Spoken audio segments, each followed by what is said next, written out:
Yo, yo, yo. Happy Friday, everybody. Welcome back to another awesome edition of the Best Practices Show podcast. Our job on Fridays is to keep you at the top of your clinical edge. And there's nobody better than Dr. Daren Becker to do that. Dear friend of ours, dear friend of mine, here at the Dental BPA community. He did a masterclass for us recently called Digital Workflow in the Restorative Practice. And it was so good, I thought I would share the audio version of it on the podcast. So here it is. I hope you guys enjoy it. I hope you have a great weekend, and we'll see you soon.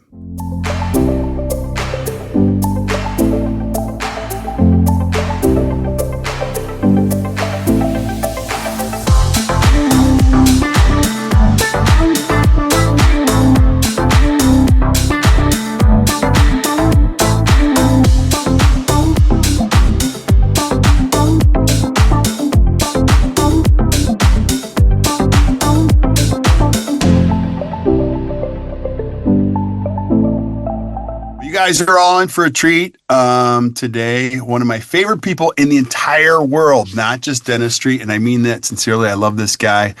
I actually could do about a half-hour introduction on you and go through all the stories and why and all of this stuff. But I'll give you kind of the short version of it. As I was going down to Pankey and learning from a doctor whose name was Dr. Daren Becker, he had a son.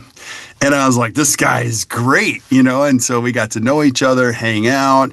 Our relationship evolved when he became an ACT client and just crushed it. And practicing in Atlanta, he was never afraid to just say, okay, I'm going to do it. And he did it. And it was awesome. And like every relationship in coaching, I started as the coach and then it quickly became the student. And so Daren taught me a lot more than I probably ever taught him. But what's really cool about this guy is he's an amazing human being and an incredible clinician. And if you ever get a chance, you have to have dinner with him because that is truly like the best thing you possibly do. It's not a meal. It's an experience that keeps going on and on and on.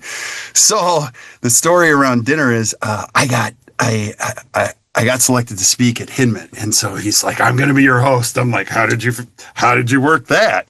And so my in-laws had never, I think they'd see me speak once a little bit. I was like, okay, if you guys want to come, let's go to Atlanta. So I brought my mother-in-law and my father-in-law, who are just the sweetest people on the planet, and my wife. And they watched speak. And then I said, Daren, you got to take us out to dinner. And so he takes us out to dinner. We go to this like apartment complex and it's dark and we go into the back. I'm like, where are we going? Are we going to get whacked back here? Like it was scary. And then we go down into this basement, into this stairwell. And I'm like, dude, where are we going? This doesn't even look like a restaurant. And then we walk into this place and I think they opened this curtain. It looked like a secret restaurant. It was packed. It was one of the best dining experiences of my entire life. I can't even name the restaurant. The dinner itself was like 4 hours, and my mother-in-law and they still all talk about it as one of the greatest experiences ever. I don't even know what we ate, but I remember how much we laughed, and that was the best. And on top of that, there's so many experiences. I'm grateful for you. And probably one of the most notable is that when the world shut down, you were one of the first people I called. I was texting you back and forth in my panic attack that I was having. I had a full-out panic attack. And so Daren was on my quick dial, like, what do we do? I don't know. What should we do? No, you said, dude, what are we going to do? I don't know what we're going to do, but we got to do something. That was something like that. Yeah. And I said, hey, can you help me out? Can you just show up? And you did. And I thought it was going to be for 1 day or 2 days. I think it was going to be a 3. Angela, you could correct 3 days. We ended up 3 days we were going to do. It was a 3-day. Yeah. It was originally going to be 2, and then we added a 3rd, and then we added 14 more weeks. Well, I thought COVID was going to be over in like 3 weweeks. And we didn't know, but and you were there all the time. So I'm just incredibly grateful for you, brother. And I feel blessed that you're part of this community and you keep showing up for us. So please meet and enjoy my dear friend, Dr. Daren Becker. Thank you, Kirk. That was very kind. I'm gonna share the love and tell you that what you did, what you did during COVID, saved my life, saved a lot of people's lives, and I don't say that lightly. I wouldn't have survived if I didn't have that something to do. I mean, really. So thank you so much. And the doors that it opened and the people that we met. I'm looking on the screen and I'm seeing my friend Layla. Oh, hi. And of course all the ACT people and your whole team and just couldn't it was the worst time and the best time. So thank you so much. I really appreciate it. So we're going to get started. Thanks for the invitation. I know you've got stuff to do, but I'll see you later. We're going to get started. I want to share with everybody first before we go into it. As we're going, if you guys have questions or comments, go ahead and interrupt me. I'm totally fine with that. Actually, Angela, I forgot to ask you this. Can they like unmute to talk or whatever? Yeah, they can unmute to talk. They Okay. can also type something in the chat if they don't want to do that. Okay. It's hard for me to read the chat as I'm going. I know some people can do that masterfully. I'm not good at that. So either interrupt me or Angela, if you see something in the chat, you are welcome to interrupt me and just let me know. Will do. So let's get started. Okay. Can you hear me now? Can you see Yep. me now? You're good. Okay, good. So our topic today is going to be digital workflow in the restorative dental practice. Here's my that's my personal email. I'm really not an Instagram guy, but I was told I'm supposed to put that on there. So it's, I don't know, whatever. I don't post a lot of stuff. I think we have an office Instagram page, but that's not I don't do that. Somebody else does that. But my email, if you're going to email me anything, questions, comments, whatever, please go ahead. But in the subject, put something about like best practices or BPA or ACT Dental or something, because otherwise, if I don't recognize who you are, it will get deleted in the hundreds of emails I get every day. But if you want to reply, and if I don't reply in a couple days, just shoot it again. And you know, most of the time when I speak to groups now, and I'll say not that long ago, 3 years ago, if I polled the group and I said, you know, how many of you all are using an intraoral scanner? Maybe half, a few less than half, a few more than half. And I can tell you last week I was teaching down at Pankey and we said, how many of you are routinely intraoral scanning? And the whole room raised their hand. There wasn't anybody who didn't. So beyond scanning, we need to know where we're going from there. What am I going to do with that scan? What's my system for using my scanner in my office? So we're going to talk about developing a system for scanning every patient in your practice. We're going to learn several techniques for scanning the occlusion. We'll talk about that. We're going to talk about how to mount, and I'll use mount in quotes, digital scans on a digital articulator using Dr. Bonwell's articulation principles, and talk about occlusal splint design and 3D printing, talk about how to quickly assess if a case can be equilibrated. So looking at the occlusion in the digital world is a whole different kind of a thing. And we'll talk about that. How to add a digital mount to print a model that can be snapped onto an articulator if you're trying to do something to go analog. We'll show you that, and that's kind of a game changer in our world. I don't know why that keeps happening. There we go. And I kind of took this out of my presentations for a while because it was the same people all the time, and now it's all new people. So just so you know something a little bit about me, I am married. My wife and I have been married 23 years. We do have 2 kids. Allie's 20, Addison's 16. And as Kirk was just saying, in a blink of an eye, it goes by. They were 5 and 8 a week ago, and now they're 20 and 16. And there's, that's cute little baby, and now she's taller than I am, the little one. It's unreal, and you blink and it's gone. That's my whole family, my folks, my sisters, my nieces, and they're getting a little older here. and all of a sudden they're people. So Allie's in the front. She's my college kid. She's at Rollins College in Orlando, near Orlando, Florida. And Addison's in the back. She's a sophomore, finishing her sophomore year of high school here in Atlanta. She is taller than me at this point, and Allie's the same height that she was when she was, I think, in sixth grade, which is like, I think 5'2". Anyway, moving on. I personally, I am passionate about fly fishing and outdoor photography. I just got back from a trip. That's a redfish that I caught on a fly rod. So we do a lot of saltwater fly fishing. Since moving here to Atlanta from Florida, I now learned to freshwater fly fish. So I catch trout and all that kind of thing. We've been all over the country doing that. And if you want me to come speak at your study club, I'm happy to, as long as there's fishing there.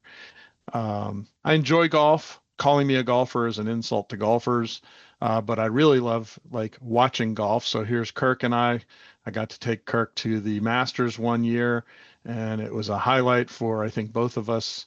And so that was a big memory for us.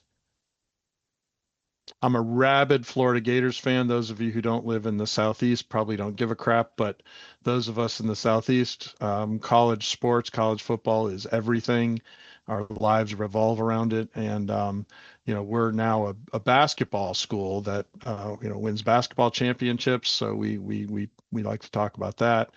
Our national championship basketball team this year. So happens that our baseball team is in the finals. Our golf program, both boys and girls, are doing really well. Softball, I think we're third in the country. Women's lacrosse, we're in the final four, if I'm correct. Anyway, the whole school's doing great, and go Gators. But I'm in private practice. I'm a regular private practice general dentist. I have a solo practice that's now growing. I have an associate now. She's in with me a little over a year and a half, and we are a fee-for-service practice. I don't participate in any plans or group, what are those things? Patients come, they pay us a fair fee, and then we do their appropriate care. I don't get anything from anybody. So I'm not a paid consultant. I don't get subsidized. Nobody sends me free crap. I am open to it and willing to have that conversation. So if anyone's out there listening, love to have that conversation. Sure. I am an unpaid KOL for a lot of different things. iTero and ExoCAD specifically, Straumann implants, and Brasseler. Again, don't get anything free. They don't pay me. They just ask me my opinion. I was a KOL and an advisor for a printer company called Nexa 3D. It's an Israeli company that made what in my opinion, is the best 3D printer for dentistry that was ever been made, and they just went out of business. I don't know if it's because of the war or what, but anyway, so don't go buy one of those. I am on the visiting faculty at the Pankey Institute, and I'm an adjunct clinical faculty at the College of Dentistry in Augusta, Georgia, at Augusta University. And then more recently, I am now on the board of directors at the Pankey Institute. So I will say that anything I say about the Pankey Institute is biased. I am 100% biased. I love that place. It has changed my life and so many others. And so doesn't mean it's not accurate and honest, but I will tell you that I am on the board of directors, so I'm always going to say something nice about Pankey. And then my images are all mine. If they're not mine, I will tell you they are not mine. And I don't do any other photoshopping besides just cropping. So there you go. So let's talk about digital dentistry for a second. It's routine. It's every day in my practice. We don't really do anything that's analog. We don't really take impressions anymore. We scan everything. Everything is digitally designed. We're printing models and surgical guides and occlusal splints and trial smiles and provisionals. Pretty much everything's getting printed, pardon me, either here or at the lab. So, once again, it can be used for diagnostics and archives. Archives is huge because we have, limited space in our practices. Most of us do. And if you're somebody like me, for years and years and years, you had just thousands of models on patients that you had to store, and you run out of space. Well, in digital world, I can archive every scan I've ever made of a patient. It doesn't take up any room at all, and it's available forever. So it's really kind of cool. We can design and treatment plan in the digital world, which we do routinely, and we're going to look at that. And we can design and fabricate definitive restorations. And that is our mode of operation here. And I'll side note, I will suggest this as something to consider. If you are doing analog impressions, elastomeric impressions for your final restorations, you should definitely check with your lab and find out how they're designing and creating those restorations for you. What I mean by that is most of the time today, modern labs are doing everything digital. So if you send the lab an impression, the first thing they do is they pour it up in stone, and then they scan that stone. So, and then they're going to design the restorations digitally on their computer, and they're going to have them printed or milled.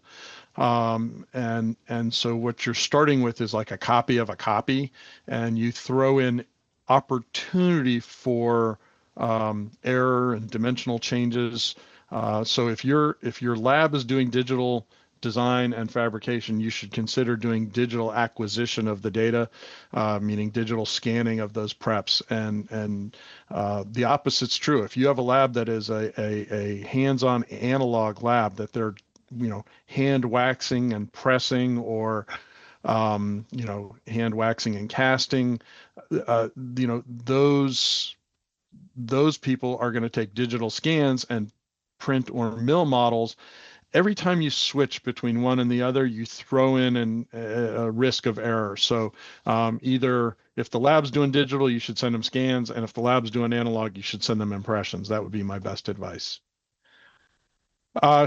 Dr. Pete Dawson said this, like, I think this is almost 20 years ago. Digital dentistry, in the absence of sound occlusal, aesthetic, and restorative principles, will only allow a dentist to screw up mouths even faster. And I love that because it shows how ahead of how ahead of the curve he was, in the sense that he was talking about digital dentistry before we even knew what it was. And he's such a principled guy.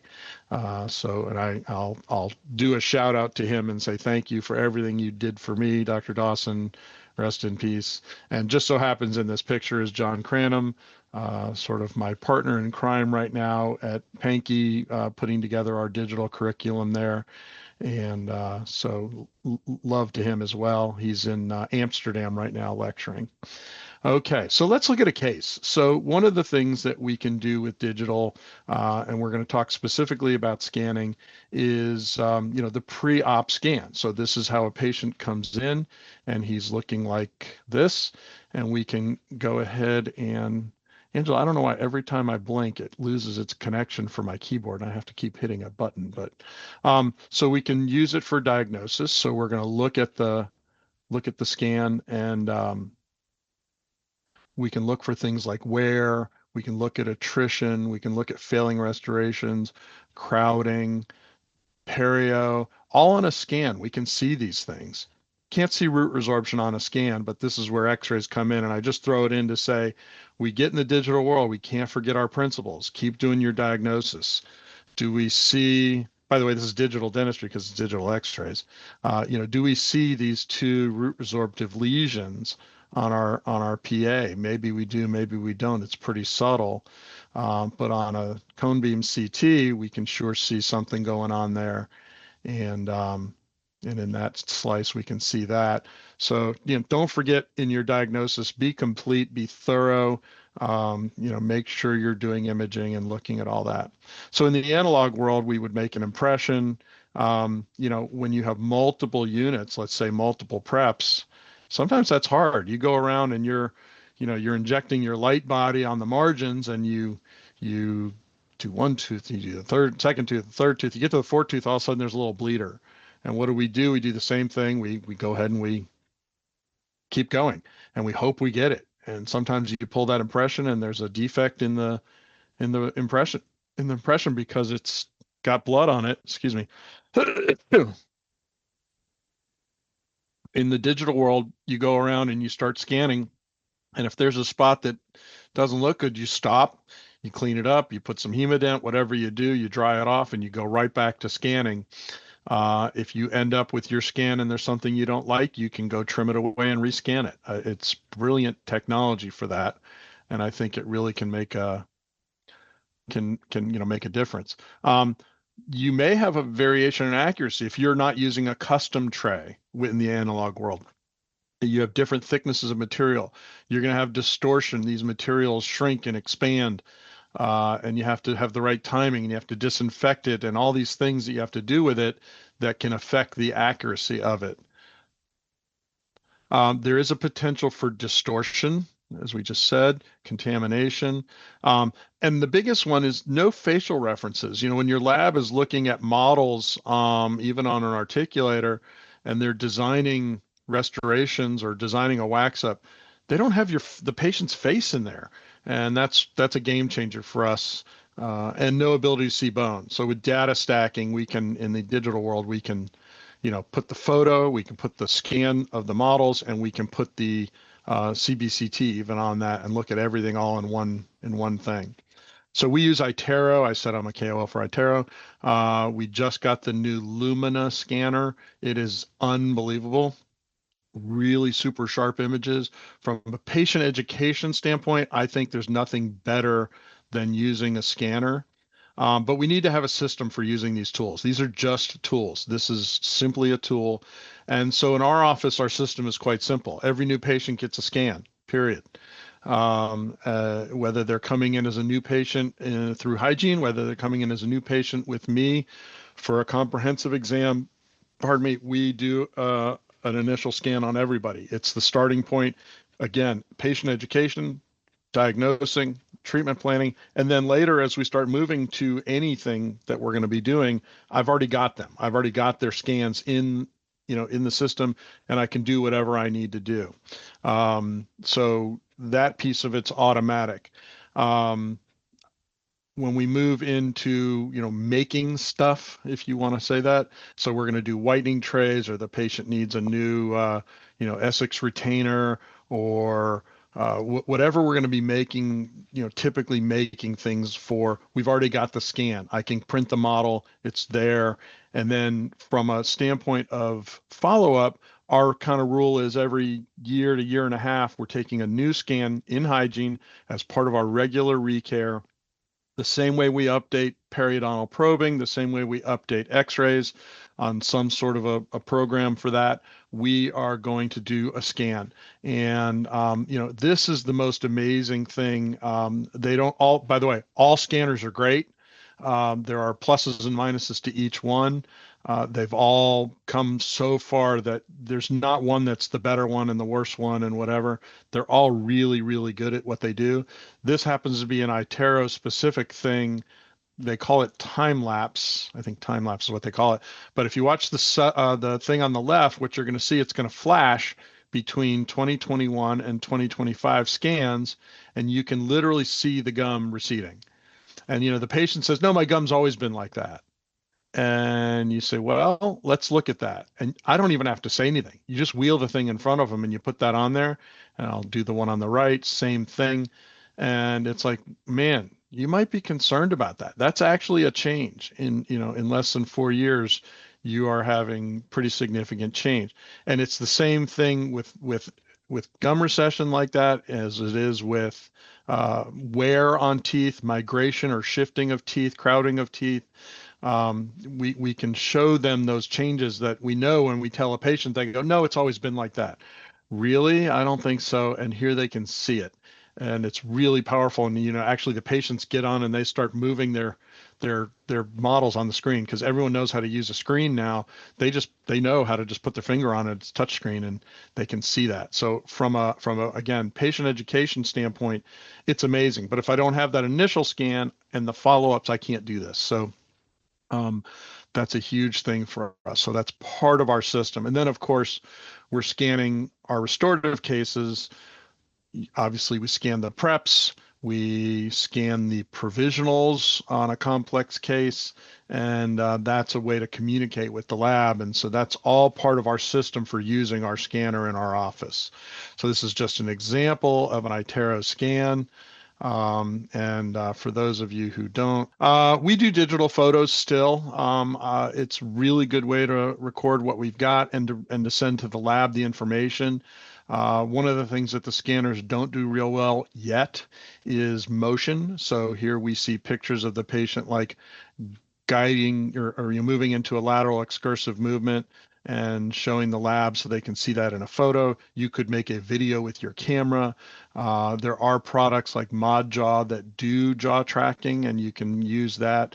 But most of the scanners don't have that yet. I think it will become a part of it soon.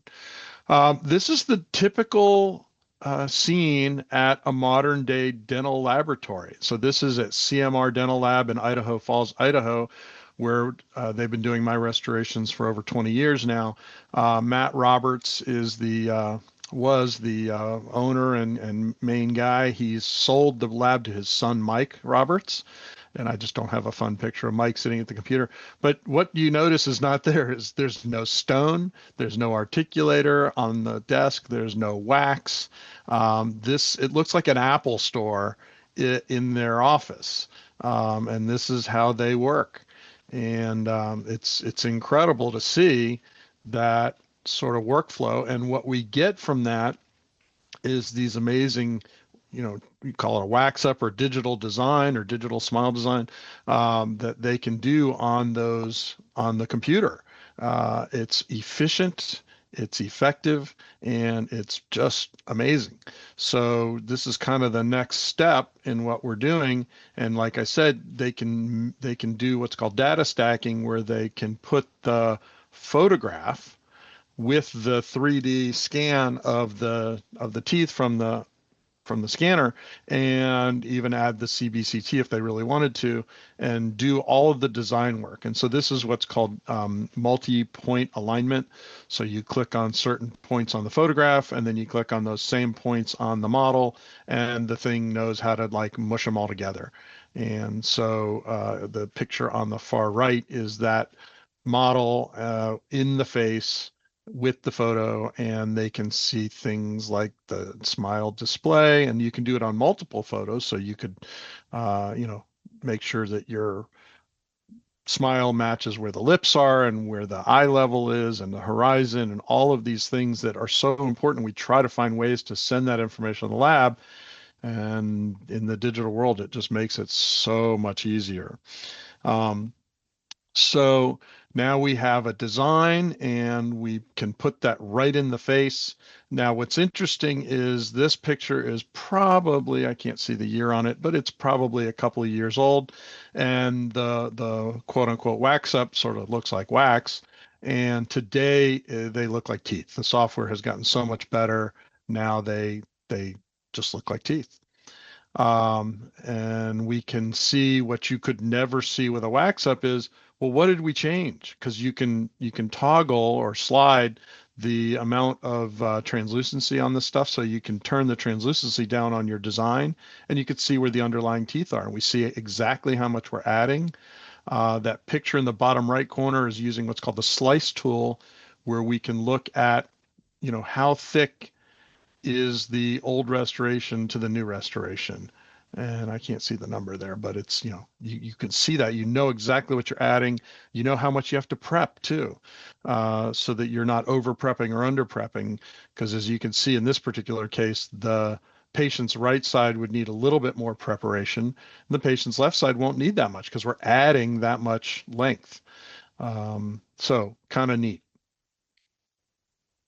And, so we have the digital wax up. We see all of that, and we can then send that across email. The lab sends that STL file to me, and then I can print that model in my lab. And from that, I can um, take the model. I can design a matrix. We use Siltec, but you could use any silicone material, and you can fill that with like a bisacryl temporary material and put it right over the teeth and do a mock-up in 2 minutes. And just to get a sense of what it is we're trying to do in the mouth. You can also print your temporaries. So this is the printer I have that I'd mentioned in the beginning. Nexa 3D is the company. Sadly, they just went out of business or are going out of business. And this was their Zip, XIP Zip, which is just a unbelievable printer. And I'm sad that they're gone. Obviously, there's other print companies. Sprint Ray is probably the most common and popular one right now in the dental world. And there'll be others, and they come and go. So we're not going to talk about printers too much other than to say they work and they're great. And this this funny picture on the right, that was in Chicago the year that they brought this printer out. That was the very first one, and I was fortunate enough to be involved with some of the design features of this thing, and so I couldn't wait to see this. This was my first time seeing it. There's another picture that they have of me hugging the machine, which is really sad, but I was that excited about it. And one of the things that's really important to know, if you're thinking about moving in this direction and getting a printer, as you can see, and the printer I'm working on in the picture on the left is also a company that's gone out of business. That's EvoDent. But all these machines are tall. They're tall, and a lot of them open up. These two open in the front, but a lot of them, the top lifts up. And generally speaking, our labs have a waist height countertop and then upper cabinets, and the space between the countertop and the cabinet is too short. So for many people, getting a 3D printer literally means redoing a part of your office or your lab or finding somewhere to put this thing if you don't have just the physical room you need for it. And they all require post-processing, which is a separate piece of equipment. So here you see the printer and the post-processing wash and cure system, also kind of a large piece of equipment. Some of them you'll have three things. You'll have the printer, the wash station, and the cure station, two separate things. So just know that the footprint of these things are kind of big. And then one of the other pieces of information that they forget to tell you when you're looking at these printers is, okay, well, the printer can print these models with very high resolution, 50 microns in 8 minutes or 12 minutes or 18 minutes or whatever the thing is, and everybody brags about that. But then it has to go through a wash system for 5 minutes, and then it has to go into a light box for post-processing for 15 minutes or however long that is. So the printer companies tell you how fast it'll print, but they forget to tell you about what's the post-processing. And I will tell you that post-processing is different for each material.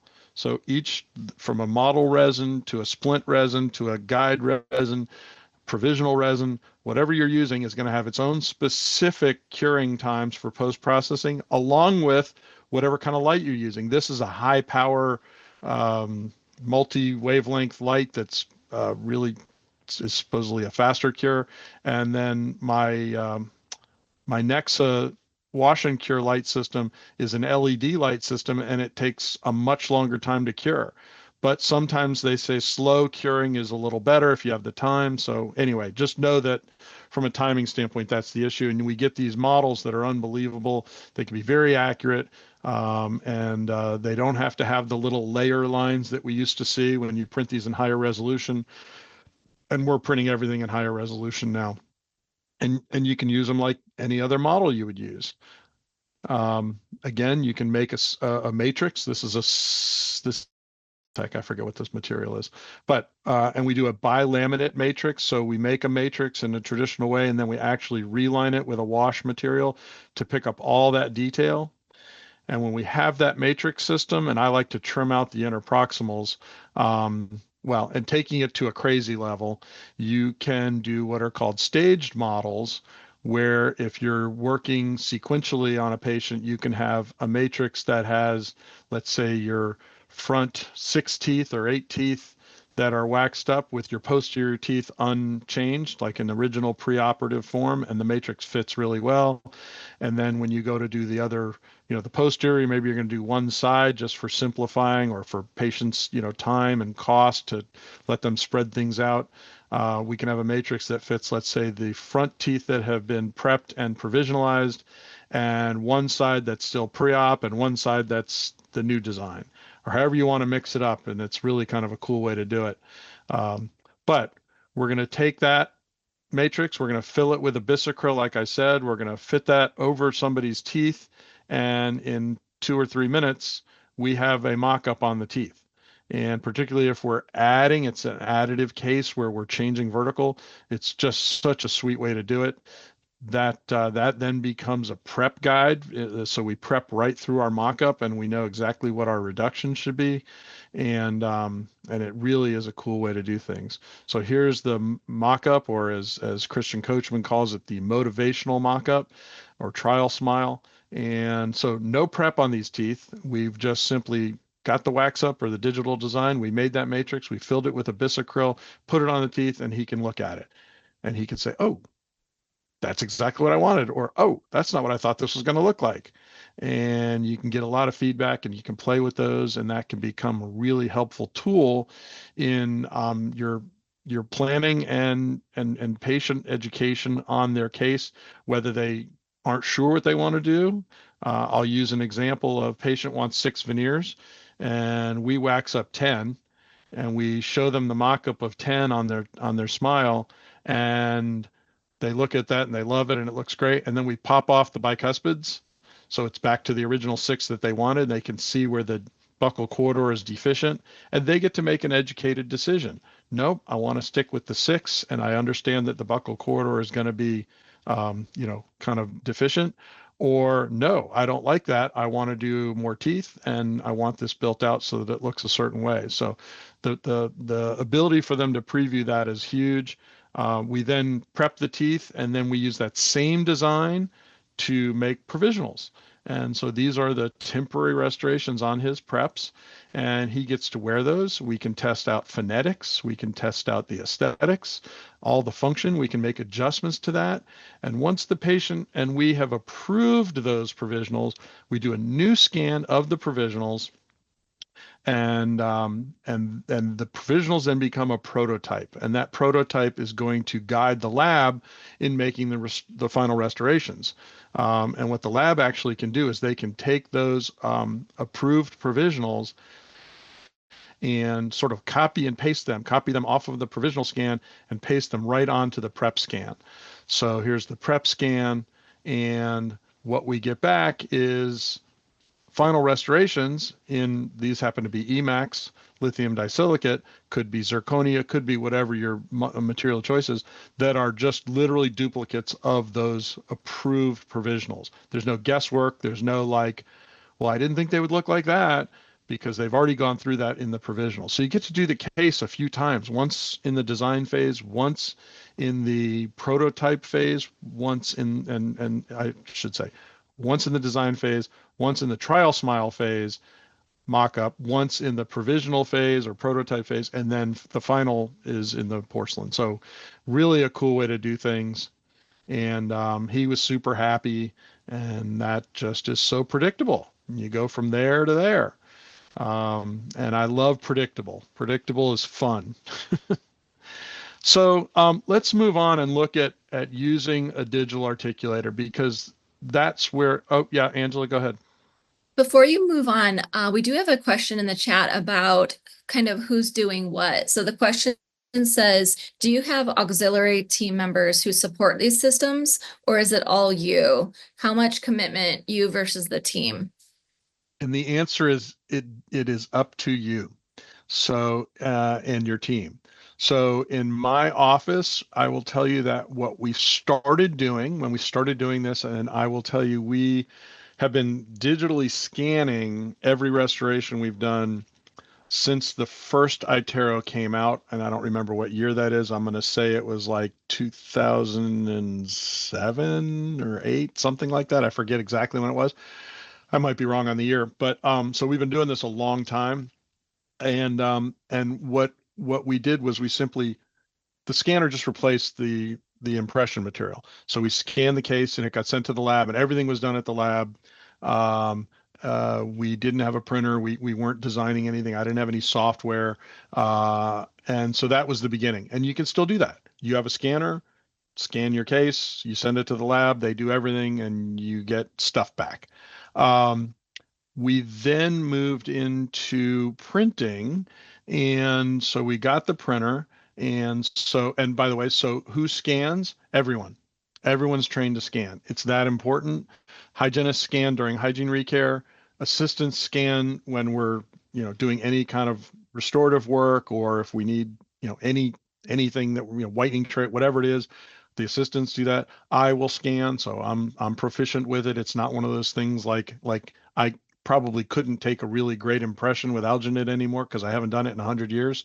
But so we all can scan. The most important thing, the printer, the one assistant, my associate, and myself are proficient at using the printer. And there's a couple reasons for that. One is no one else wants to, and that's fine. I'm not going to force the issue on anybody. I think the more people who can use it, the better. But really, only one person can kind of do it at a time anyway. We have one printer.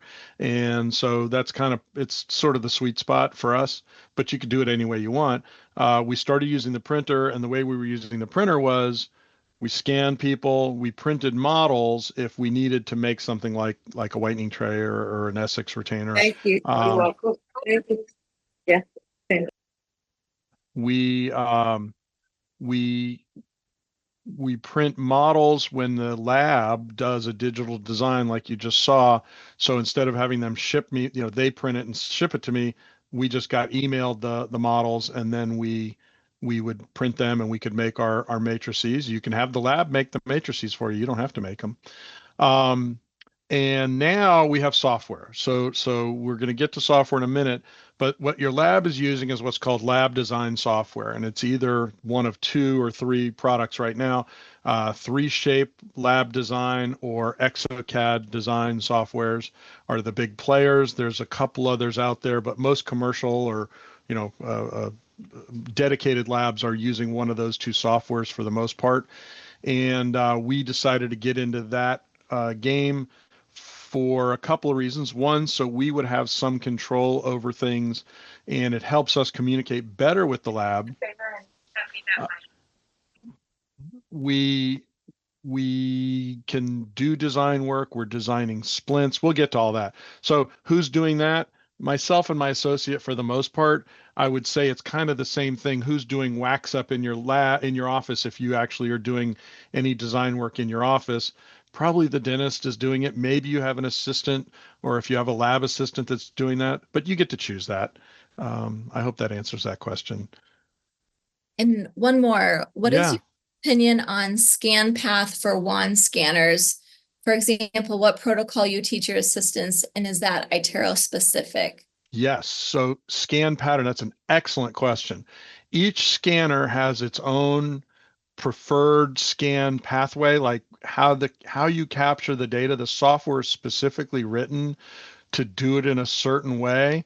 And I will tell you, it's so specific that it changed for us. I've been using iTero for 100 years, and it changed for us when we got the new iTero Lumina. It's a totally different scan pattern, and there's a little bit of a learning curve. It's not a big deal, but yeah, you need to follow your scan pattern, and I do what's recommended by the manufacturer. So if you have 3Shape Trio scanners, you're going to do it a certain way. If you have a Medit scanner, you're going to do it a certain way. If you have a Prime scan, you're going to do it a certain way. And iTero does it their way. And like I said, it just changed. So, and a lot of them have a thing where when you start using it, it'll coach you through it, like right on the screen. It'll tell you, now scan the buccal, now scan the whatever, so you know which way to go. But once you do it 3 times, you'll have it figured out. but it's a great question. And it does affect accuracy. Oh, you know what else affects accuracy? Well, we'll get to that. Never mind. Everything. So anyway, there's the pre-op and the finals. Okay. So how do we mount upper models? Well, we mount them with an ear bow or a face bow, and that is tradition.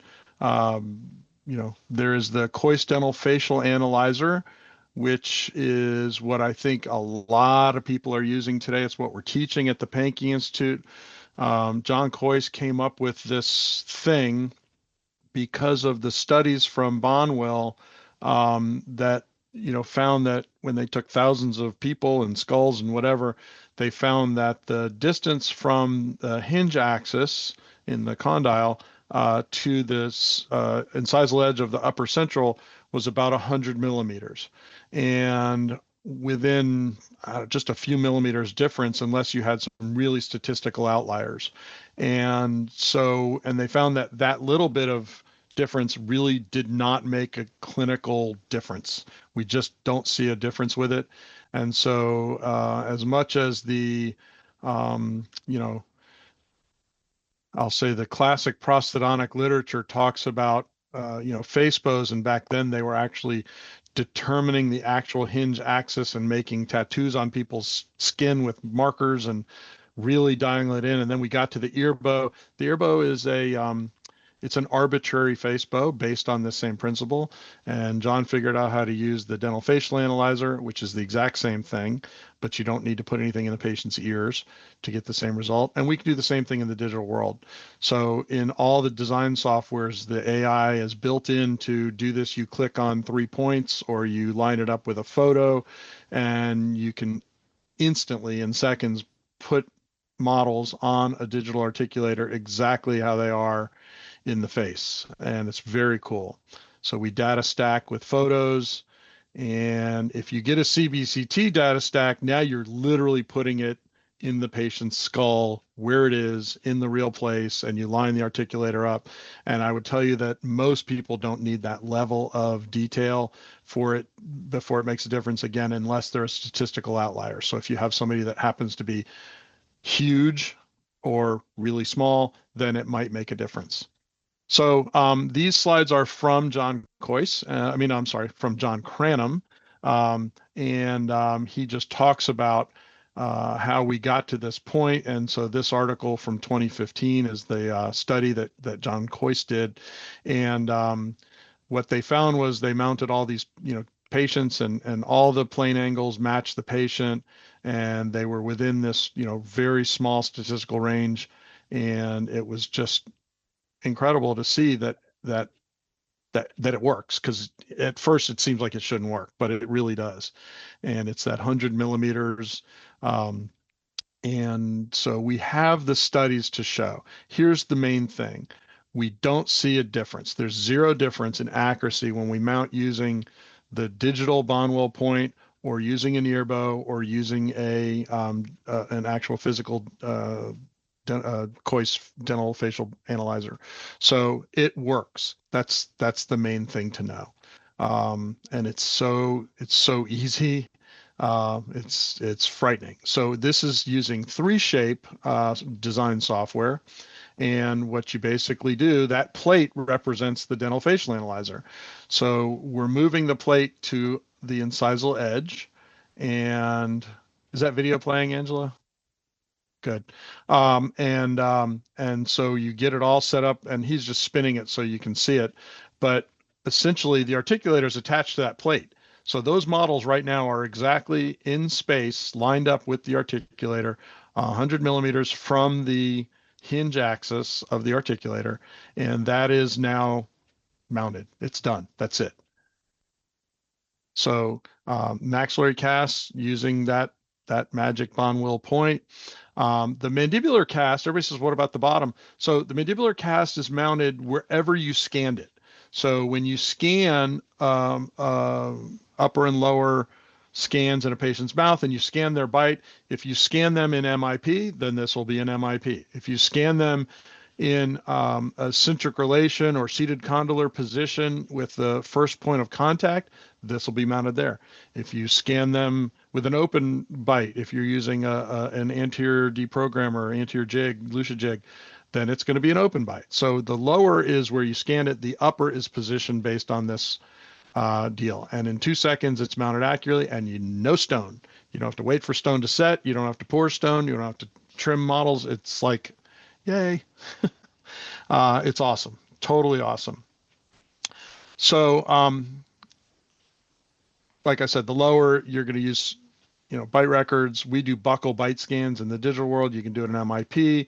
You can do it in CR, adapted centric posture, seated condylar position, first point of contact. You can do an open vertical. You can do a protrusive bite. If you're doing sleep appliances, you might use a George gauge and just scan it in that position. So we use a leaf gauge a lot to try to establish a seated condylar position or centric relation position. And so we'll have the patients bite down on a few leaves. Depending on how tight they are, they might sit on that for a few minutes or whatever. And then we start having them slide forward and slide back, and we say squeeze. And then we take out some leaves, and we keep going until they feel their first point of contact. And if we're doing an open vertical, and we'll talk about that in a second, but we can scan it at that open vertical using a leaf gauge or a Lucia jig. Here you see a George gauge doing a protrusive bite for a sleep appliance. And that's how it's mounted. So it's just the way it was in the mouth. And then you can design your sleep appliance. If you're sending this to a lab for sleep appliance fabrication, you do this scan, this bite scan. So let's look at how we can use that to evaluate the centric stops in the digital world. So this is really cool. This to me is a game changer when we're looking at mounting models. Let's go back to the analog world for a minute, and I don't want this to become a whole occlusion lecture because we don't have time for that. But if we're trying to determine, what's the patient's current bite situation, and we notice that they have a significant shift from their first point of contact in centric relation, and then they squeeze into MIP, and there's a pretty good slide. We see that slide happen, and we know that we're going to be doing some significant restorations. And so we want to decide where we're going to set the case up and how we're going to set the case. And do we need to do some equilibration? Are we going to be opening vertical? What are we doing? And so on the models, on articulators, we're all pretty familiar with doing that. If you're not familiar with doing that and you want to learn about that, come to the Pankey Institute. Shameless plug, because we'll teach you that. But in the digital world, it's even easier. So watch this video, and now we're going backwards again. So here we have those models mounted using that Bonwell point, and this scan, the bite scan, was taken with the patient in their centric relation arc of closure. So the condyle is seated, and we scan them with just the first point of contact hitting. So I'm going to go back and run that one more time. And what I want you to watch is they're biting at first point of contact. The pin is off the table. The front teeth are not touching. And watch what happens as they squeeze into MIP. Did you see the shift? Now, so we see the back teeth. What's actually happening back there, you're looking through the upper model. So you're looking through the upper model, and where you see the purple, that's the lower teeth. The cusps literally are embedding through the model. This is what you can't do in an analog world. So we're closing the articulator down until we see front teeth touch. So spin it open again. And this is a video. I apologize. It's not me doing this live. But so we see that the lower cusp tips are literally plunging through the model till we get to canines coupling or anterior teeth coupling, which we'll call that MIP. And now we say, okay, well, that was cool, but what can I do with that? So can I equilibrate that? Let's see. So we're going to go through that again. And what we're going to do, first of all, the other thing that's kind of cool, you can take the articulator picture off. It's just a picture. This is all math. And so the models are going to actually move just like they're in an articulator, but you don't need the physical thing in the way. So what he's showing here, he's literally plunging the teeth through each other just to show how that works. But now we're going to open back up to that point where just the anterior teeth are coupling. And now we use that slice tool and watch what happens. We're looking at the upper and the lower, and the purple is the upper and the black is the lower. And you see the cusp tips like plunging through, and he can measure how far, and we say, oh, that's 0.7 millimeters. So you can make a educated decision about, is this something I want to equilibrate, or am I going to destroy teeth to get things to hit together evenly? You know, if I'm going to equilibrate this, I got to take off. So here it would be almost 0.9. So it's almost a millimeter of tooth structure. Is that something I want to equilibrate or not? And you get to make that decision. And so within, that takes 30 seconds to do that. We can decide very quickly, is this an equilibration case, or is this a case I should be considering ortho? Or are we going to be restoring these teeth anyway and it doesn't matter, but I know I've got to start with reducing the height of those teeth to get the bite to come together evenly in harmony with where the jaw wants to be in centric relation.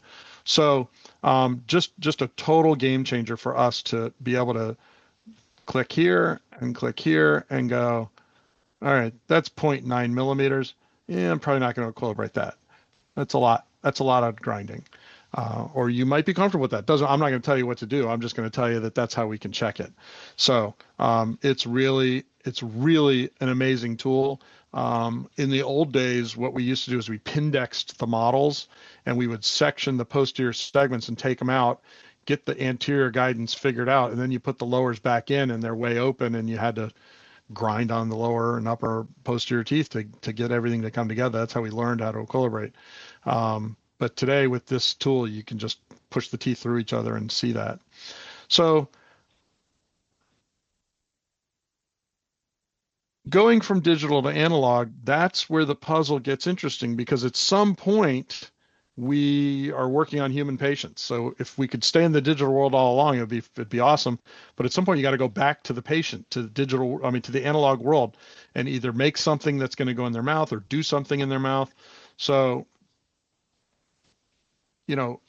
it's an extremely important step doing analog models and equilibrating on models from a learning standpoint, and also from a standpoint of gaining confidence and knowledge about the patient. So what I just showed you in the digital world is amazing, and it's a time saver, but it's simply diagnostic. You can't learn how to equilibrate somebody on that. So we're still going back to the analog world and mounting models on an articulator and actually adjusting the models on the articulator, both from a learning curve standpoint and from confidence and knowledge. So how do we do that now is a little different. So we used to obviously use stone models and mount them. Then we've got printed digital models, but we still mounted them with a face bow or a facial analyzer, dental facial analyzer, and bite records and stone. But now we have this. This is the coolest thing ever. These are digital adapters. They're made by a company called Advanced Dental Design, AD2, or AD squared is their little moniker. And you can go online, and I'm not going to shift over. I was going to try to shift over, but every time I click on something, I screw it up. But if you go online and you look up Advanced Dental Design, or AD2, you'll go to their webpage, and under shop, look for digital adapters, and maybe Angela, you can put the website in the chat. And you buy these adapters. They are specific to your articulator. So if you have a Stratus, you got to get the one for Stratus. If you have a mid-mark, you get Mark, whatever that one is. A Mark 310. You get the Mark 310. If you have a Cavo, you get the Cavo. If you have whatever you have to get the right mount for your articulator. They're about $300. You only need one set. You only need one set of mounts. And then you print your models with this little extension that you see in the left that they snap onto, and the models just snap on and off. So everybody wants to know, how do I get that extension put onto my models to be able to use this mount? So I'm going to go through real quick and show you. So two things. One is in the design software, in Exocad and in 3Shape, it's built in. So it's an option when you're printing your models and you're in your model design piece of the software. Like, do you want any kind of attachment or adapter or whatever? And it's sort of built into it. And you just pick, thanks again to John Coyce, you pick the Coyce digital mount.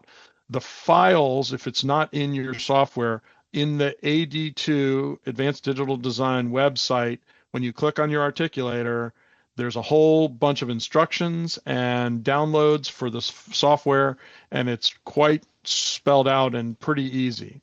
What I did was I said, well, not everybody has the expensive design software Exocad and 3Shape, but there's this program called Mesh Mixer, and Mesh Mixer is a free 3D design software. It is not specifically dental. So I say that to make sure everybody knows this is not a dental software. And what you do is you bring in the files that you download off of AD2. Of course, I made my own Pankey ones. And it brings them in with these little markers. And you simply take the models and you have to select both upper and lower, so you keep your occlusion, and you can take this and spin it 90 degrees and you slide it into position, and you use these little flags that come with the download, and it tells you where the center or midline should be. And so we line that up with the midline, that purple vertical line, and you get it just right. And I'm kind of picky, probably isn't that critical, too far, come back. There you go. And then we want to line it up to that incisal edge. That's the 100 millimeter mark.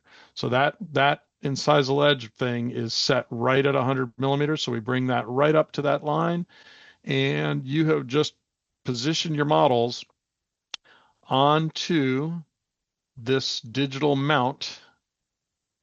Okay, zoom out. I tried doing this live. It's cumbersome, so I have these videos.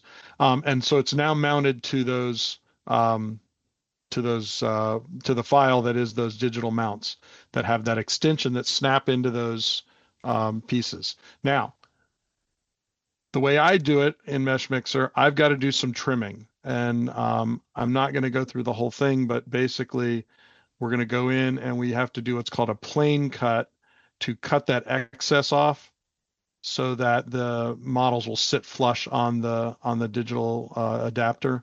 And so you see now it's flush, the model and the thing is flush. And then you simply combine those into one file, and then you can print them. And you get this thing, and it's amazing. It's totally amazing. And like I said, all the instructions are on the website when you go to buy these mounts, and we use these all the time. I still print models on anything I'm equilibrating, and I test it out. I practice it. I've equilibrated hundreds of patients, but I still do this because I learn about the patient.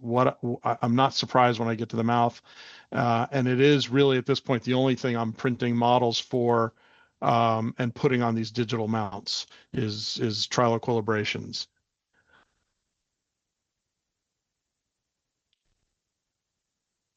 Okay, so the next thing that comes up, well, if I'm equilibrating, I might need a bite splint, and I might need a bite splint anyway, or an occlusal splint, because the patient's having, TMD muscle issues. We've got mobile teeth. We're trying to establish what is the correct, centric relation position. So I need a bite splint. I'm showing this with an upper. You can do this with a lower. I'm not here to talk about splint design, but basically I'll tell you my philosophy is I want even centric stops on relatively flat areas of the splint. on as many teeth as possible with the condyle seated.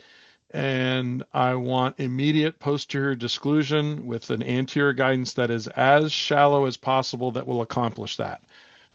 Then just figure that out on every patient. Okay, so how do I design this splint in the mouth?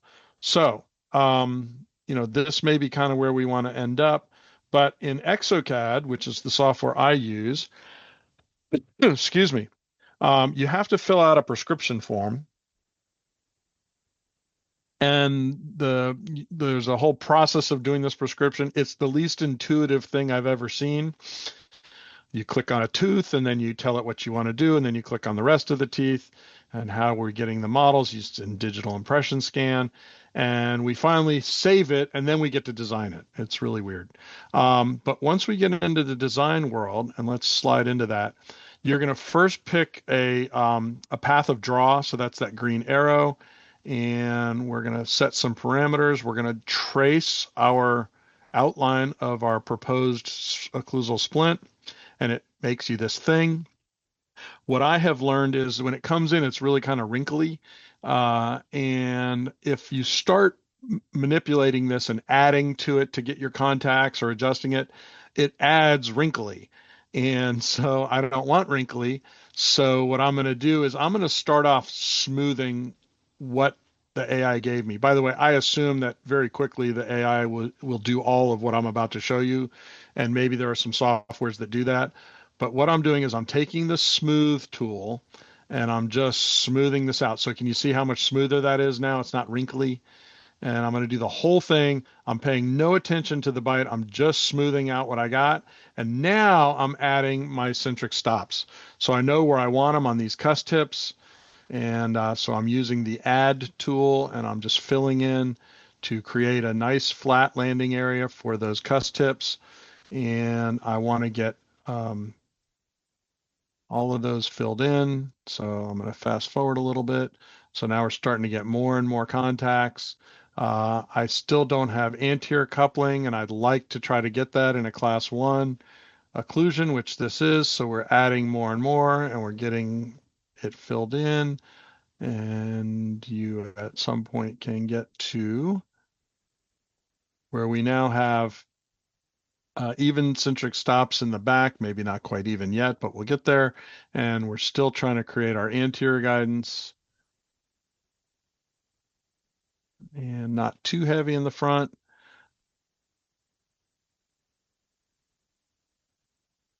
And I'm going to keep playing with this.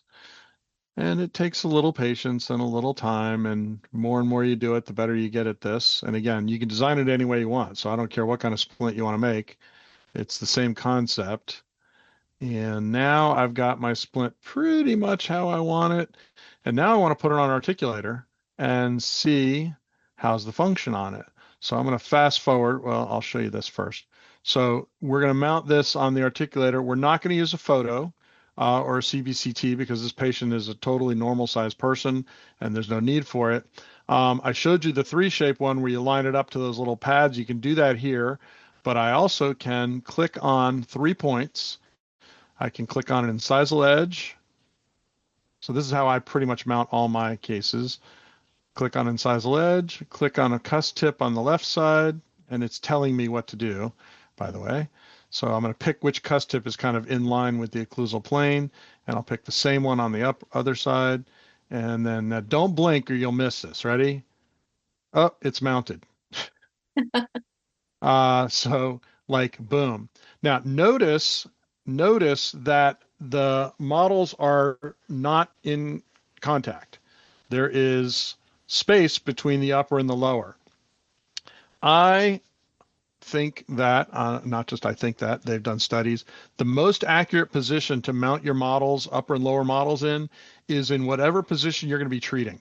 So if I'm making a splint, I'm actually scanning the occlusion with the amount of opening that I think my splint needs to be. So if I want it to be 2 millimeters in the posterior, I'm going to use a leaf gauge and open them 2 millimeters in the posterior, and that's where I scan this. So that is That's the most accurate versus having to open or close the articulator. You add some degree or risk of error. So now we have this mounted. Again, you can turn the picture of the articulator off. You have to do a couple of things to get it set up so it'll occlude on what you want it to. I'm just going to fast forward through that. But now you can see as we look through the function, we can see the protrusive, and we can go to lateral excursive movements here. And we can see how it's separating the posterior teeth, and it's guiding, and it's smooth. And we may play with that occlusion a little more until we get it just how we want it. Probably that's a little too high on the canines. I'd like to bring that down until we get a smooth crossover from canine to central. So we see here, like I've got all the room in the world to drop that front down some because how far it's how far it's separating, and we'll get a much smoother occlusion. And we end up with a final splint that we now can export and print on our printer and it's amazing. You get this splint that requires no reline because it fits so perfectly. The occlusion is very close to perfect. Like I'm almost sometimes having to find an excuse to whittle on it a little bit because I want to use that splint to help educate the patient about their occlusion. I want to talk about, what they might feel in their own bite once they're wearing something that's really even on their teeth. They might start noticing things that are uneven on their teeth when they take that splint out. And so I'm whittling on it. I used to whittle on it because I had to, and now it doesn't need that much because it's there, I'll say this: those of you who are making acrylic splints that you're making in your own office, we reline most of them. I relined all of them because of distortion. Your impression material distorted, your stone distorted, the acrylic distorted, and so you had to make up for all that. There's no distortion with digital. The scan doesn't distort, the design doesn't distort, the splint doesn't distort very much. There's probably some in that post-cure, but it doesn't seem to be an issue. And so it's been amazing. There's different materials. That's a question that usually comes up, so I'll cover it. I am using a product called Key Splint Soft. It is not a soft splint. It is a bad name. It's a hard shell splint. There is something called Key Splint Hard, which is too hard in my opinion. I find it very uncomfortable. It's harder than teeth, I think. So I don't think I want that. So the Key Splint Soft material, which is a hard material, that's what I'm using. Most of the printers are verified to be able to use that material. Some of them have their own proprietary splint materials. It's pretty much the same stuff. I've seen them all. I don't know the names of any of them. I can show you. Maybe. I've got a whole box of these things here. Wait a minute. So this is, can we see that? Yes. This is what the Key Splint Soft comes out like. It's a clear-ish plastic material. You can hear it's hard, and it just, no, try again. It's awesome. I will tell you that one of the things you can get, if you have a lab that will do it, is you can get one made out of milled PMMA. Lots of us are doing milled PMMA overlays and provisionals made by the lab. It's a fabulous material, PMMA polymethyl methacrylate. It's basically jet or cold pack acrylic, but except it's out of a puck that's made in a factory that is super dense and super strong. But it's technically the same stuff. And then it's milled on a milling machine. And these are amazing. The problem is they tear up the mill and they can only mill 2 at a time, and it takes time to do it. So your lab doesn't want to do this because if it's milling 2 splints in a puck, that means that it's not milling 47 crowns out of a puck of zirconia. That is way more profitable to them. So for a while we were getting these, and I love these. Can't get them anymore from my lab, and I don't know anybody who's actually doing that. But if you can get a milled PMMA splint, you will love it, and it's got the same beautiful advantages of the Key Splint Soft. But really, everybody's going to printing now. It's the way we're doing everything. The This is a picture of my sister in the gray shirt with my daughters on the outer edges and two of my nieces in the middle. And I just love this shirt because my sister's very much into mindfulness and all these things. I mean, my sister is. And so her shirt, live in the moment. I encourage you, live in the moment, enjoy yourself, and take it all in, because you're going to blink and it just goes away. So let's keep moving. What about implants in the digital world? A lot of you are using digital tools in implant dentistry, whether you know it or not, because if you're working with a surgeon or if you're doing the surgery and you're getting a surgical guide, that's all being planned digitally. So, obviously, again, we got to have diagnostics. So this patient is missing number 8. They've got this bridge that they've had on for like 20 years that is from 7 to 9, and he is hoping to replace the bridge with an implant and restore 7 and 9. Love this situation for him. He's now old enough to do this. And so the first thing we're going to do is take off the existing bridge. Well, we're going to get a pre-op scan first, sorry. So we're going to get a pre-op scan, and from that scan, we're going to make some decisions about design. Do we want to live with the design we have? Do we want to improve the design? So you get to do that. This is their sort of problem list. Everything is pretty much within normal limits. No weird stuff to talk about. First thing we do is we take off the old bridge, because what don't I know? I don't know what the condition of the underlying teeth are. So I've got to see what that is first. So we take off that old bridge, clean up anything that's underneath there, decay, stain, whatever, confirm that it's structurally sound. I think number 9 had endo, so we got to make sure that the post and core, whatever's in there, is solid. And so you got to do the dentistry, right? So digital you don't ignore dentistry. But now we have this nice bridge on there that was just based on their pre-op models probably. And that also gives access for the surgeon to place the implant, right? So here's our provisional bridge that we put on, and we've confirmed the health of the teeth.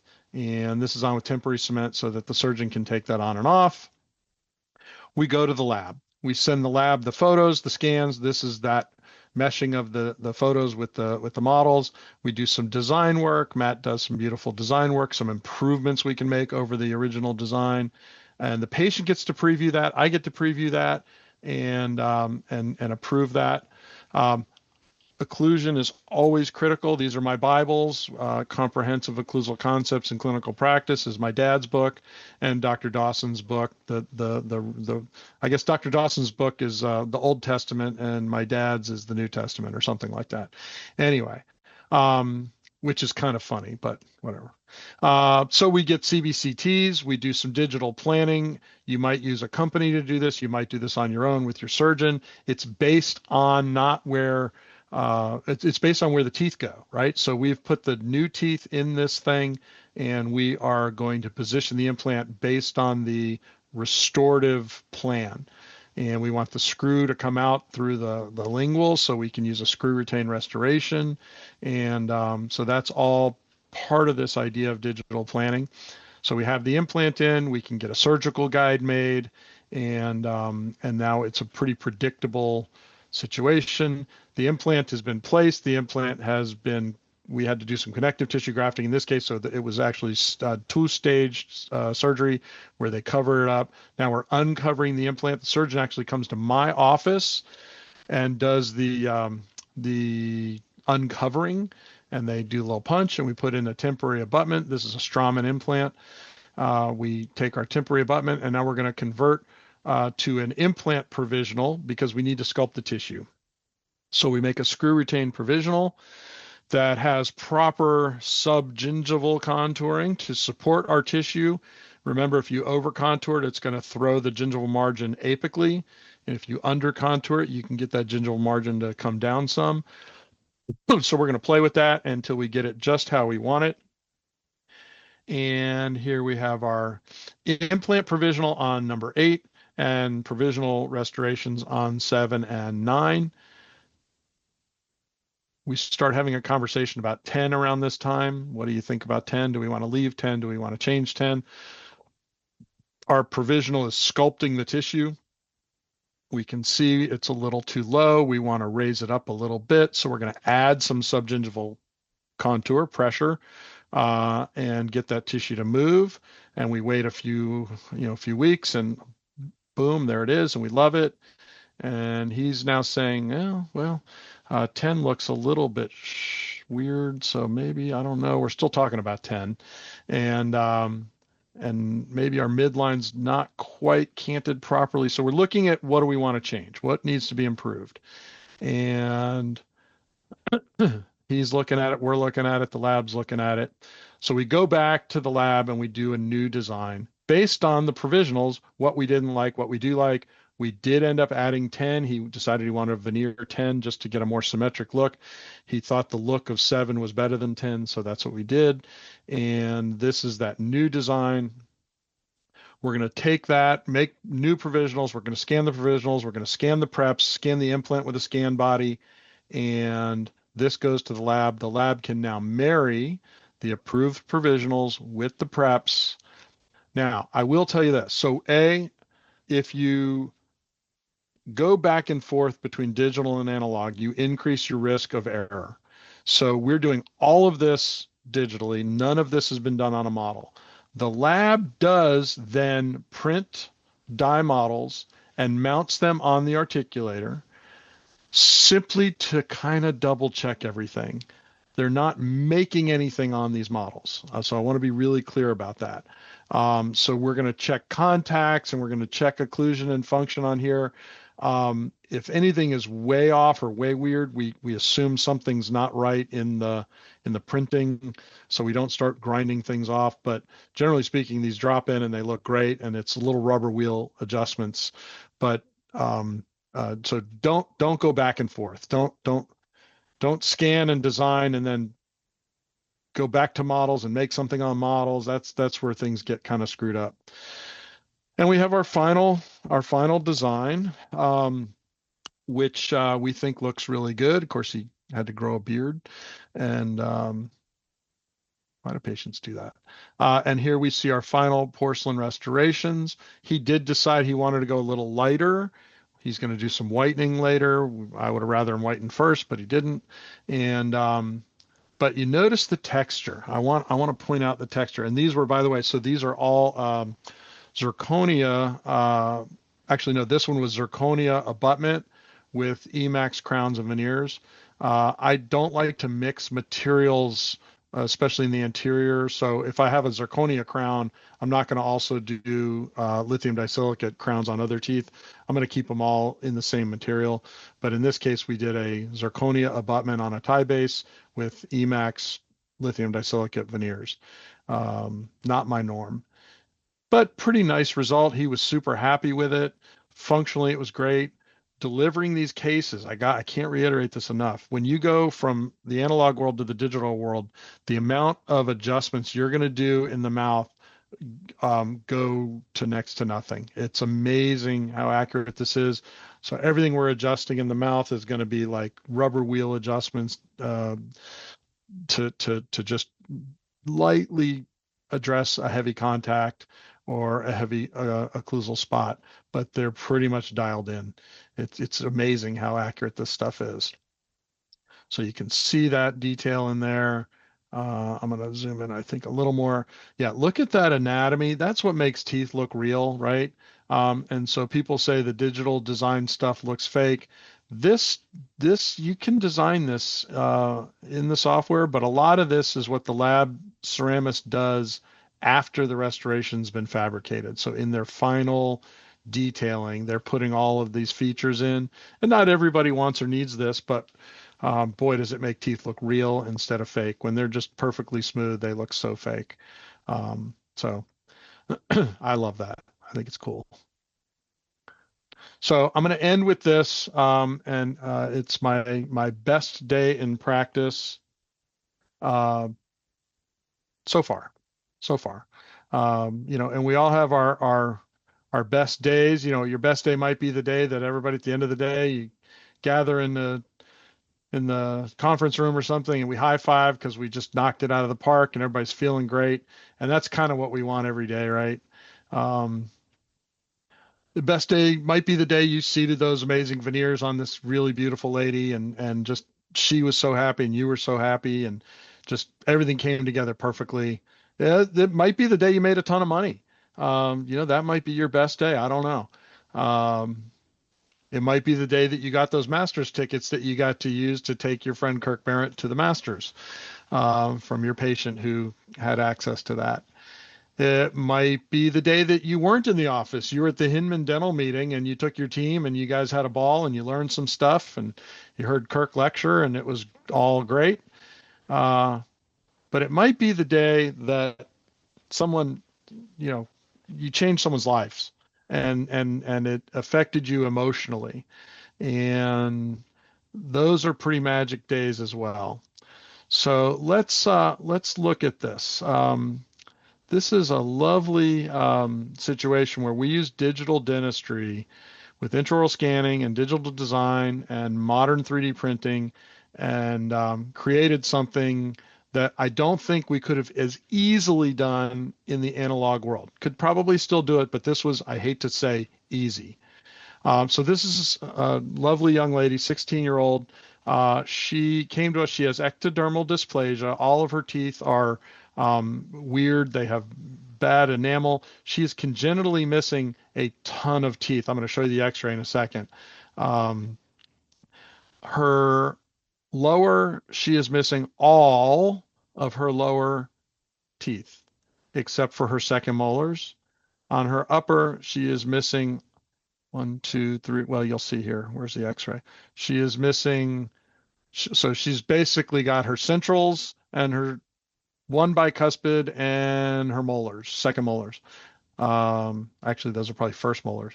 So horrible situation. And she's a 16-year-old and she's, probably getting picked on in school. Who knows? She wants to be an actress. That's like her goal. Atlanta's becoming this like place where movies are made. And she wants to be an actress, and she knows she can't with these teeth. And so she lives south of Atlanta, and she got referred to me.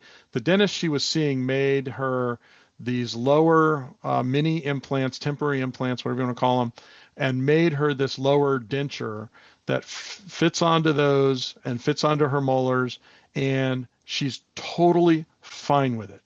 It works fine. It's got a good occlusal plane. It's fitting fine. And so she's not asking me to do anything with the lower. And I say, thank God, because I don't know what I would do.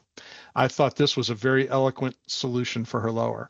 But her upper, the dentist was talking about doing a bunch of direct composites, which would totally work. It would take me a full day to do these and get them working properly and looking great. And she wanted something more. And I should mention her primary laterals have what I call respiratory mobility. So when she breathes in, they move back, and when she breathes out, they move out. They're very mobile. They have hardly any root left, and so that's a concern and something she's got to have to deal with, or I'm going to have to deal with her. So we got to figure something out. So what do we do? Of course, we get all the photos. We're looking close at everything. And that's her lower denture.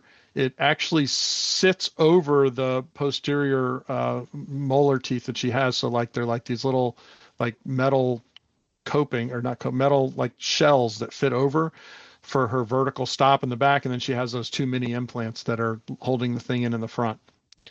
So we use digital dentistry. We do our scans. We get the photos. We put it together. We do the point alignment, multi-point alignment, and we do a design. And we take that design and we have these beautiful milled PMMA restorations made. Today you could print these with some of the highly filled porcelain filled resins that we have to print with. And these are bonded right over her teeth. No prep.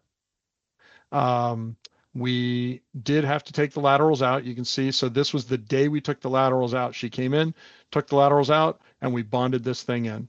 And it's just bonded right over her existing teeth that she has. They understand and know that this is a very limited interim solution, and that we're going to have to manage this over time. This is not a final solution, but at 16, in a very short appointment, she walks out with teeth, and she loves her smile. She is so happy. And this was designed to fit with her lower denture, her existing denture. We did a little bit of adjustment of it to get it all to fit just right. And she has a good occlusion. This is functional. This is not just snap-on smile. These are made like final restorations. They're just made out of a milled PMMA material. And they are bonded onto her teeth. So she's not taking this thing on and off. And it's actually made in sections. So there was like 3 sections, front and both posteriors. So from a growth standpoint, she can still grow because she's a little girl. She's probably going to grow some more. And, as these fail, we can either make new ones or we can move her into more definitive restorations. Someday she'll be old enough for implants. And, it's just a great solution for her. But what happened next is the best part.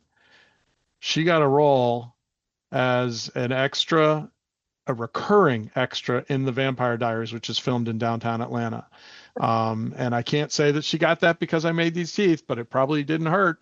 And she was just so appreciative. I will also tell you that I had never met the dad, but he came in on the day that we were putting the teeth in. So I hadn't met the dad through all the initial steps and everything. And he was just in tears. He just, thank you so much, and gave my daughter a smile. And it was just one of those just truly emotional, best days in practice. And I still say so far because I hope someday to have another great day in practice. And so with that, I want to thank you all for listening. Did I finish on time? Yes. 2 Perfect. minutes over.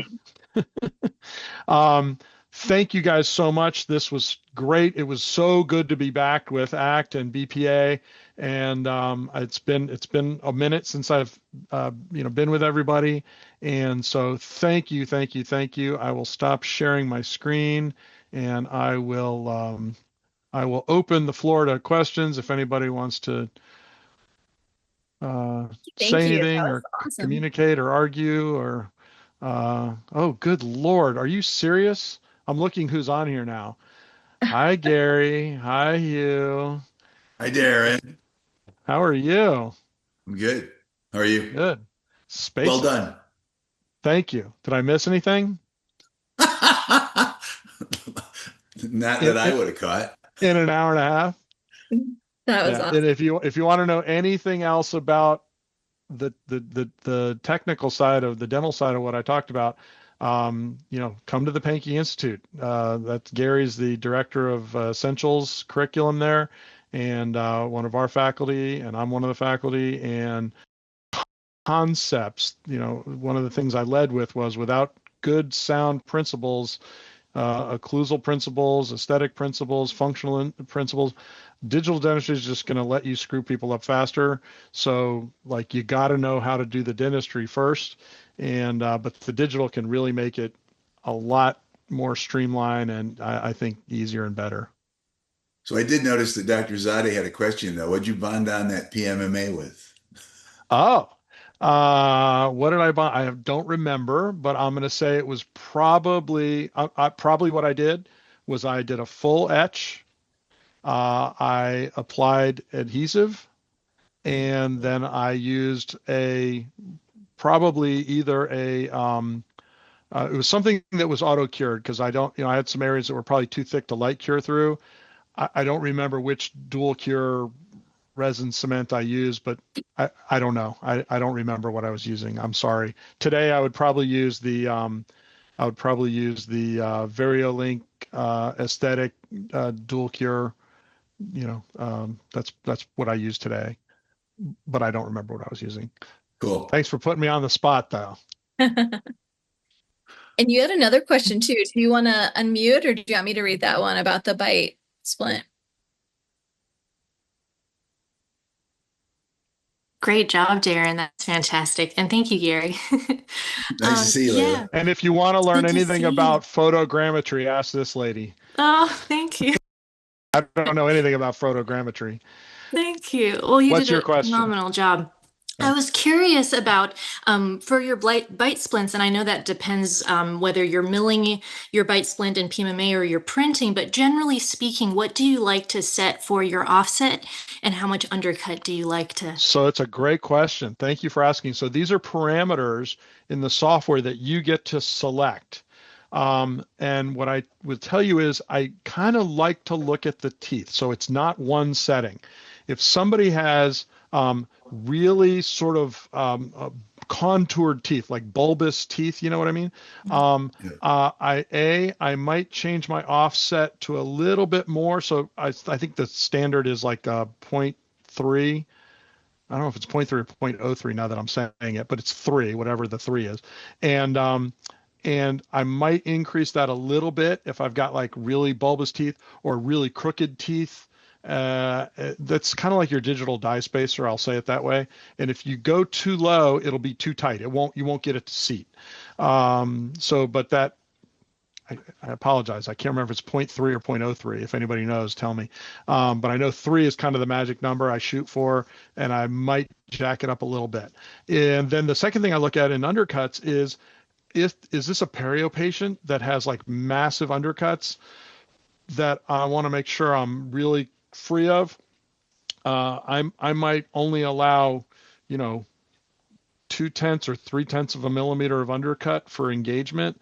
But if I have somebody who's got perfectly straight teeth and they're like really cylindrical and there's almost no retention, and you look at the undercut on the screen and it's hardly there, I'll allow 0.5 millimeter of undercut, like a lot, because I need it for retention, because otherwise it'll be loose, right? And I've had a few of those where I didn't get that right, and I print the splint, I go to put it in the mouth, and it is just loose, and I'm like, okay, I need to allow more undercut.